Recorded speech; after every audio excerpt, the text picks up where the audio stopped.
அன்புள்ள போதகர்களே, வாழ்வுக்கு வழி ஊழியங்கள் அங்கு நடைபெறும் போதகர்கள் கருத்தரங்கு நிகழ்வில் கலந்து கொள்ளுமாறு உங்களை அன்புடன் அழைக்கிறோம்.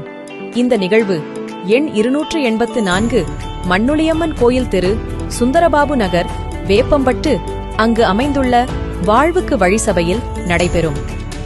ஒற்றுமை மற்றும் ஆவிக்குரிய நாளுக்காக ஜூலை 3ஆம் தேதி புதன்கிழமை அன்று காலை 10 மணிக்கு போதகர்கள் கருத்தரங்கு நிகழ்வில் கலந்து கொள்ளுங்கள். இந்நிகழ்ச்சியை மூத்த போதகர் லூக்கா அவர்கள் தொகுத்து வழங்குகிறார். போதகர் ஜோசப் டில்டன் அவர்கள் உங்களை துதி மற்றும் ஆராதனையில் வழிநடத்துவார். மற்றும் அந்நாளுக்குரிய தேவ செய்தியை வேதத்தின் பகுத்தறிவாளர் போதகர் புஷ்பராஜ் அவர்கள் நம்மிடம் பகிர்ந்து கொள்வார். நீதிமொழிகள் 27ஆம் அதிகாரம் 7ஆம் வசனத்தில் சொல்வது போல், திருப்தியடைந்தவன் தேன் கூட்டையும் மிதிப்பான், பசியுள்ளவனுக்கோ கசப்பான பதார்த்தங்களும் தித்திப்பாயிருக்கும். ஆவிக்குரிய